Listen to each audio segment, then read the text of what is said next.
Hey guys, so I'm here with Margot Ciccarelli. She's a brown belt from Unity, World Champion No-Gi brown belt, European Champion brown belt, really high level competitor.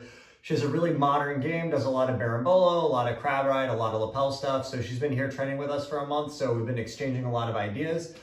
She's gonna go through an attack series I really like. She calls it the Zen Bolo, but it's a really good setup for kind of a crab ride back take, but coming from more of like a classic Bolo type position. We're gonna start off showing it from the double guard position, and then I'll show a few ways I like to transition that into my game, and we'll kind of have a back and forth talking about it. Cool.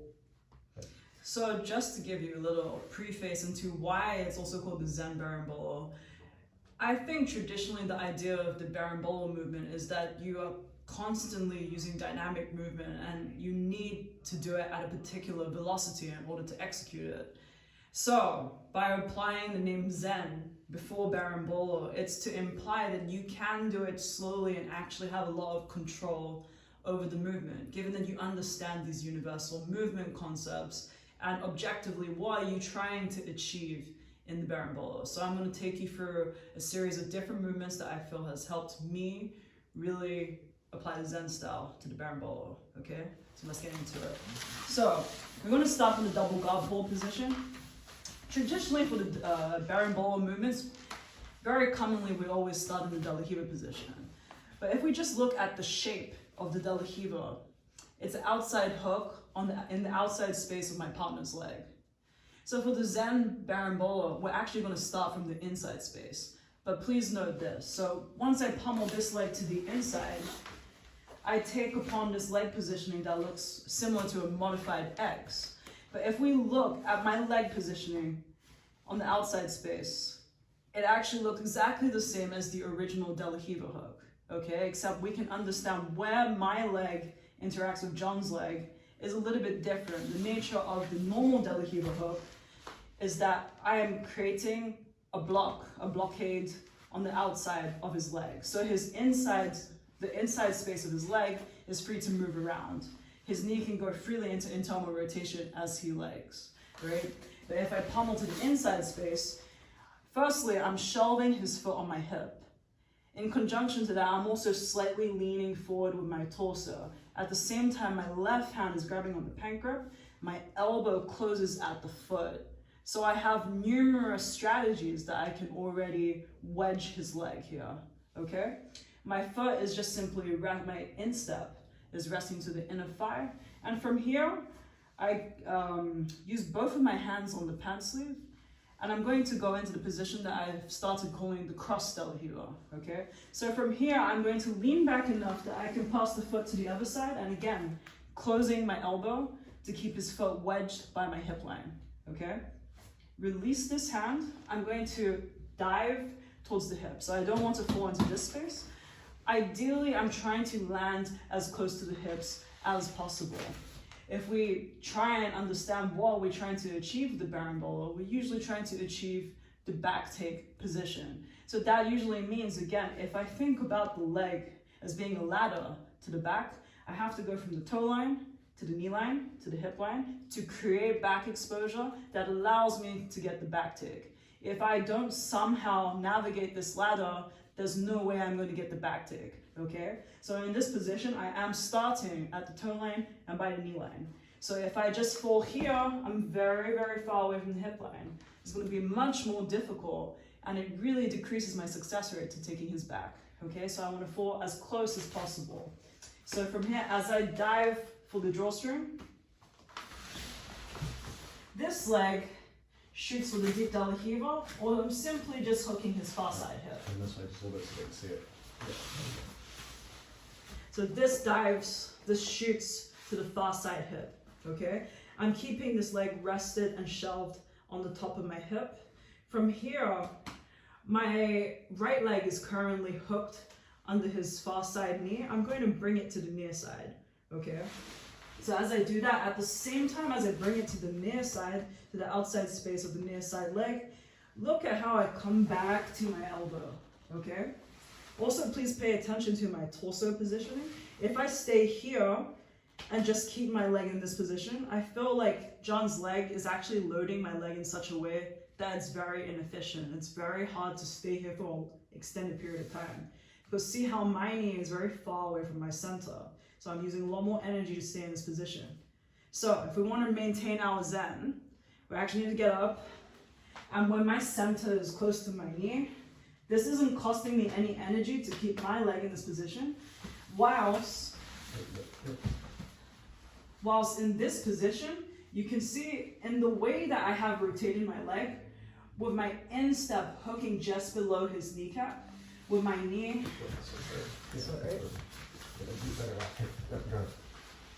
with my knee attached to the mid, I would say the midline of his spine, his knee is an internal rotation.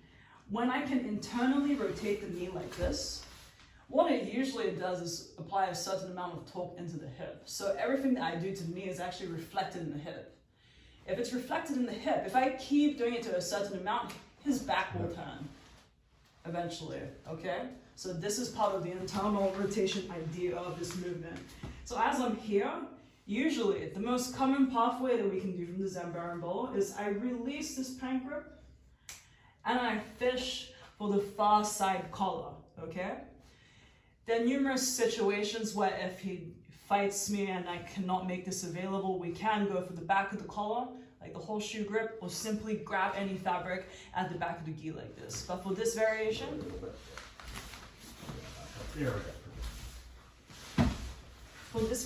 we're going to stick to the far side collar, okay?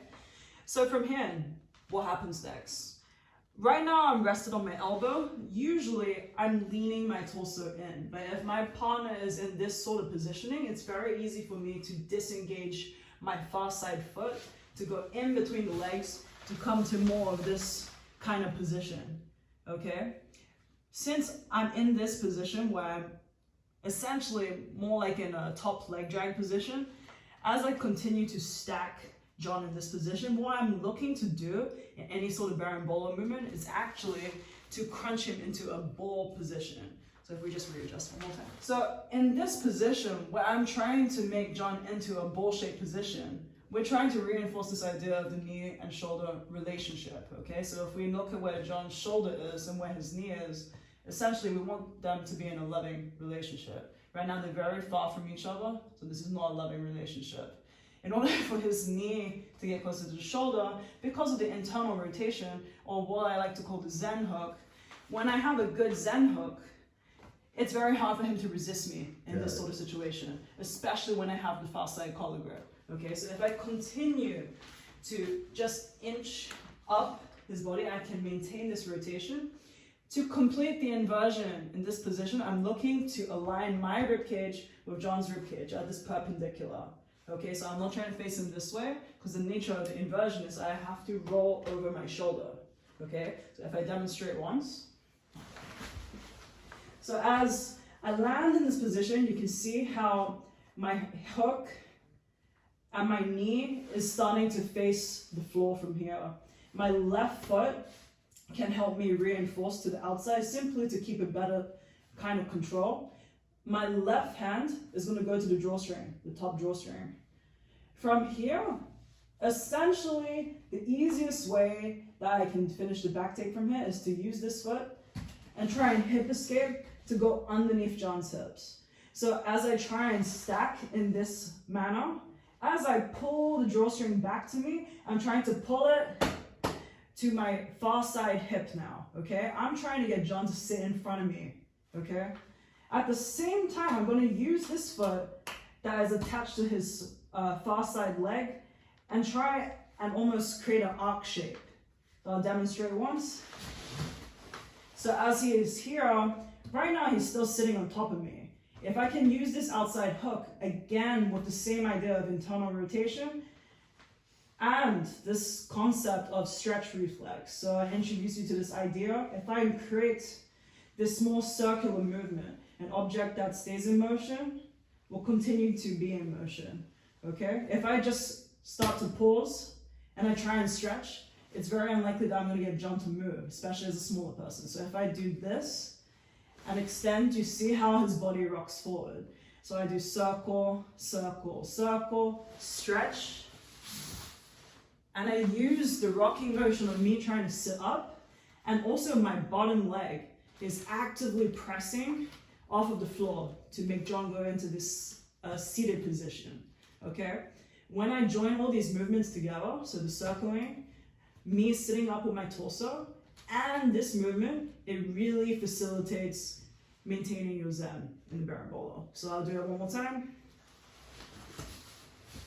And then you can just grab your seatbelt and get your hooks in. So one more time with less talking. So pummel to the inside space. Drawstring, I fall to the hip plane. Far side hook, elbow. Far side collar, stack.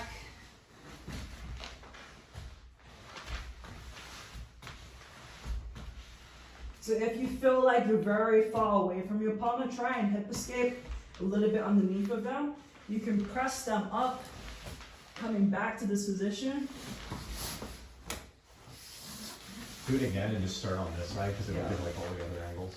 So pummel to the inside, lean back, drawstring. Fall to the hip line, shoot the deep De La Riva. I bring this foot to the near side. I turn and lean in with my torso. Far side collar, disengage, drive. From here, currently my foot is in the outside space, but you also do have the option to perch entirely on your partner. From here, align the rib cage, 90-degree angle, turn your shoulder. From here, hip escape under your partner if necessary, push the butt in the air, pull this drawstring in this fashion to your far side hip. Again, our objective is to try and get them to sit in front of us as opposed to loading them on top of us. Oh, shit to the wall. Part of quarantine training. Yeah, another good situation I like using that since we've been exchanging techniques has been from De La Riva. A lot of people, they don't like to do the Bolo because like rolling on their neck or that initial invert is really hard. I find this model to be a bit easier for people and it's a lot more relaxed. That's why you call it the Zen. Like you can really relax as you do it. So this is a great setup. Like, go ahead, go up. If you guys remember the video I did with like Lucas Galdacera, like right here. He showed a similar entrance from De La Riva, but so a lot of times when I'm in De La Riva, maybe I'm looking for this sleeve, she's hiding the sleeve. So I come up on this elbow and I use this to knock the person over. So if I knock the person over here, this is often where people will start setting up some kind of a bolo. But from this situation, it's also really easy if you get their weight on that hand. I switch this right hand in and grab this and pull this up. And now I can start pulling into the exact same sequence. So I can grab the hip here, I can bring this through and start grabbing in and working here, right?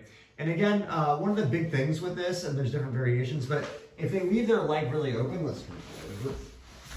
if they leave this leg like really lazy and straight, it's really easy to come up into the leg drag. But a lot of times they're gonna kind of defend because they can feel you're coming up on that leg drag.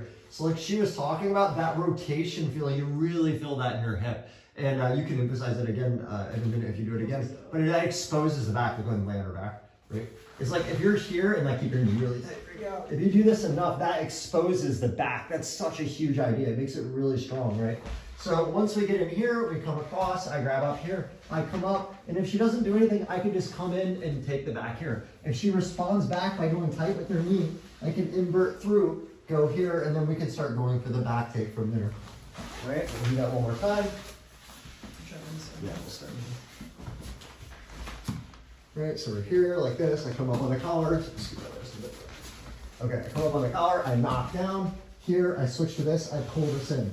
Now I can come across, I grab the hip like this, bring this out, start going for the lapel. Start coming up on the elbow. If I get the leg drag, I can just come up on top here. If not, I re-roll, come up here, and again, I can finish this way, or the way Margot finishes it is a bit different. I just have this one, but it's not my expertise, so. Cool. Okay guys, so that sequence, again, I think it's really easy to set up. You guys will probably find other creative ways you can get there. From X guard, it's very easy to switch into that, especially if you knock someone down, like stand up. I won't do the full back take, but just, you know, if you're playing X guard and you like this like kind of modified X hook, so instead of single leg X or being across, if you're just here, if you knock someone down here, you're already in this position immediately and you can start building it. So it's a great weapon to have from the double guard. from X-Guard, from De La Riva. And I think it's a great introduction as well to learning to do the crab ride sequences, which if you saw the video with Nick Styles as well is a really good one to check out. All right, guys, I'm gonna do a few more videos with Margot over the next week, so look for those. If you guys don't follow Margot, check her out on Instagram at Nomadic Mars. Yes, Got it right the this time? Nomadic Mars. The Nomadic Mars. I'll put the account in the description. As well, if you guys have any questions, please comment and let me know. Margot will be in the will be able to comment and answer some of the questions as well. As always, if you guys like the content, please like, share, subscribe. Thanks a lot.